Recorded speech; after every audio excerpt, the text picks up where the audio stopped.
Bom dia, nono ano! Dando sequência aos nossos estudos, a gente vai falar hoje sobre Revolução Russa. Toda revolução é cheia de detalhes, mas a gente vai tentar fazer um resumo dessa revolução para que depois vocês possam aprofundar os conhecimentos de acordo com a necessidade de vocês, né? Lendo outros materiais, assistindo a outros vídeos. Combinado? A gente tem que entender a situação da Rússia antes da Revolução. A Rússia era uma nação absolutista, ou seja, autoritária, e estava vivendo um período de crise econômica, né? A Rússia ela era extremamente agrária, a sua indústria estava começando a engatinhar, mas já havia uma crise econômica grave no início do século XX, que será agravada pela participação da Rússia na guerra, né? A Rússia vai enviar muitos soldados, mas ela não consegue dar conta da Primeira Guerra Mundial. O abastecimento era precário, comando ineficiente, né? Mais de 5 milhões de pessoas serão mortas nessa guerra. Isso vai fazer com que haja aí uma insatisfação imensa com o czarismo na Rússia, com o absolutismo na Rússia. E o czar, que era o responsável pela monarquia russa, vai acabar então sendo deposto. Bom, a revolução na Rússia ela é baseada no marxismo, né? Ou seja, no socialismo científico proposto por Karl Marx, que é esse rapaz que está aí no slide. O que Marx, gente, o que ele defendia? Ele defendia que em algum momento as nações industrializadas, elas teriam um problema, um choque entre os operários e a burguesia, que é responsável pelas empresas, né? O que Marx acreditava que aconteceria nessas nações em que a indústria fosse se desenvolvendo de maneira mais significativa? Que o operariado, em algum momento, iria fazer uma revolução, porque era explorado, ia tomar o poder, estatizar todos os meios de produção e então promover a igualdade social, né? Então, na Rússia, até por conta da crise que foi agravada com a participação na Primeira Guerra, havia um grupo, né, que era esse grupo que estava vinculado às indústrias da Rússia, apesar da indústria na Rússia ainda ser uma indústria incipiente, insuficiente, que estava começando a engatinhar. Esse grupo de operários, eles já estão, de certa forma, articulando uma maneira de tomar o poder na Rússia para então colocar em prática as ideias de Marx, né? Esse operariado, esse proletariado russo vai ser liderado por Lenin, né? E Lenin vai então tentar implementar, né, conseguir apoio da população russa, principalmente dos camponeses, que era quase 80% da população, para instaurar então o socialismo na Rússia. Coloquei aí para vocês um mapa mental mostrando aí a oposição de capitalismo e socialismo. Hoje a gente não vai entrar em detalhe a respeito disso, mas depois, com calma, deem uma lida nesse mapa mental para poder compreender um pouco melhor, né, as diferenças entre esses dois sistemas. A ideia de Lenin era acabar com o capitalismo na Rússia, que praticamente tinha acabado de nascer, né, com as indústrias e tudo mais, e implantar então um sistema socialista, né? E Lenin vai trazer então as teses de Abril. E aí a gente vai ter aí uma espécie de slogan, né? Paz, terra e pão. O que isso significava?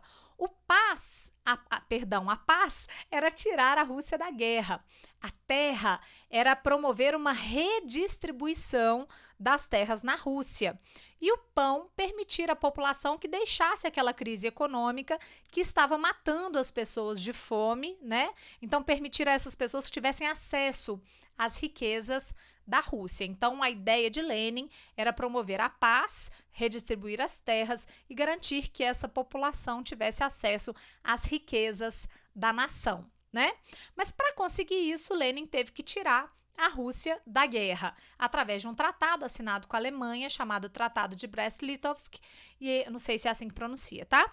Mas ela vai sair da guerra, mas vai perder inúmeros territórios, né? A gente está vendo aí na imagem os territórios que foram aí cedidos pela Rússia para que ela pudesse então assinar um tratado com a Alemanha e deixar a Primeira Guerra Mundial.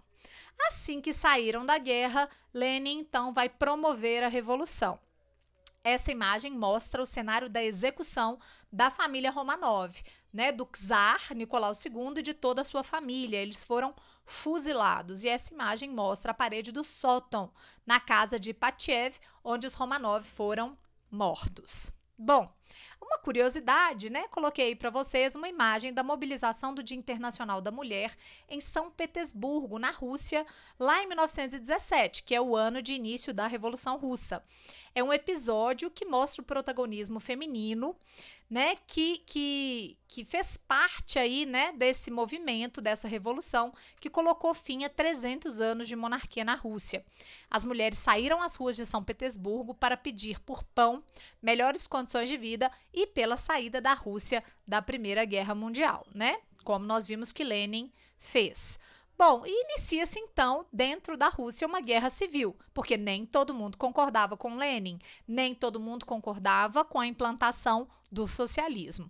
E aí a gente vai ter o Exército Vermelho, que quer a implantação imediata do socialismo através da tomada do poder, que vai ser liderado por Lenin, e o Exército Branco, que seria um exército que defendia que a Rússia permanecesse capitalista e que, obviamente, vai ser apoiado pelas potências ocidentais, já que essas potências são capitalistas e querem que esse sistema se mantenha.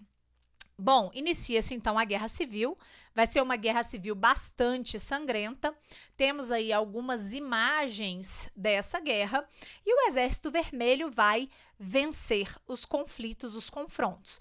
Lenin, então, passa a ser o líder da Rússia. E ele tinha ali dois apoiadores muito próximos, né? Stalin e Trotsky. Mas depois a gente vai falar a respeito deles, né? Num outro momento, provavelmente aí num outro podcast. Bom, coloquei aqui para vocês um glossário com algumas expressões relativas à Revolução Russa que podem aparecer aí no livro ou em outros materiais que vocês vão acessar e que eu acho que podem ajudar vocês a entender melhor os textos, né? Primeiro, o Domingo Sangrento, que é antes da Revolução, bem, né, mais de 10 anos antes, em 1905, quando os manifestantes foram mortos pela Guarda Real, né? Alguns manifestantes contra o autoritarismo de Nicolau II, eles são mortos, né, pela Guarda. Isso já demonstra uma insatisfação muito grande dos russos com o governo autoritário. A Duma, que é um governo provisório que vai se estabelecer depois que Nicolau é tirado do trono e antes da ascensão de Lenin, mas esse governo provisório foi um governo ineficiente, ineficaz, que não deu resultado, por isso Lenin conseguiu tomar o poder.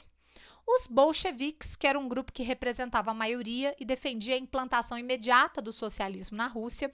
Havia um outro grupo chamado de menchevique, que acabou sendo voto vencido, que queria implantar o socialismo, mas antes do socialismo queria fortalecer o capitalismo para restaurar a economia russa. Os sovietes, que é dentro dos bolcheviques o grupo que vai liderar o processo revolucionário.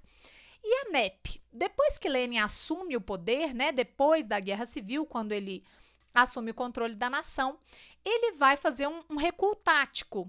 Ele vai restabelecer algumas práticas capitalistas para recuperar a economia russa e depois, né, posteriormente, estatizar as empresas e promover a tão sonhada igualdade social. Né? Essa nova política econômica de Lenin, a NEP, foi uma injeção capitalista antes de efetivamente estatizar e promover o socialismo na Rússia. Bom, a Rússia, depois da Revolução, depois que Lenin assume o poder, ela vai se transformar, né, numa nação que vai ter inclusive um outro nome, chamado União das Repúblicas Socialistas Soviéticas, a URSS. Por que ela muda de nome? Porque ela vai ampliar ali seus territórios, as populações que estão seguindo as ordens de Lenin, né? E a gente vai ter, posteriormente, inclusive, a entrada de outros territórios e outros povos na União Soviética. E a União Soviética vai se tornar, então, a primeira nação socialista do mundo. né?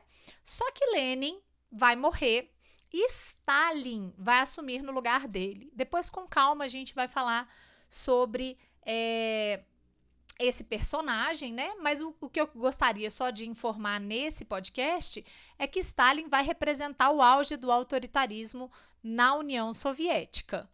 Bom, para finalizar, a gente tem aí um mapa mental que vai falar da Revolução Russa e que tem basicamente tudo aquilo que a gente conversou até aqui. O contexto russo anterior à Revolução, né, a diferença de mencheviques para bolcheviques, um conflito da Rússia com o Japão anterior à Revolução, mas que acabou ampliando a crise dentro da Rússia, os sovietes, né, os responsáveis pelo processo revolucionário, como que a Primeira Guerra, de certa forma, acabou até estimulando o início da Revolução, porque tornou a crise ainda mais evidente, as teses de Abril propostas por Lenin, Paz, Terra e Pão, o Tratado de Saída da Primeira Guerra Mundial, a Guerra Civil do Exército Vermelho contra o Exército Branco, a NEP, que foi a nova política econômica instituída por Lenin, e para fechar, quando Lenin morre, né, o fato de Stalin assumir o controle da União Soviética e então conduzir a União Soviética à Segunda Guerra Mundial. Era isso, espero que vocês tenham gostado. Sei que foi bem resumidinho, mas serve de base aí para a gente depois aprofundar os nossos estudos. Um grande beijo para todos vocês, tô com muita saudade.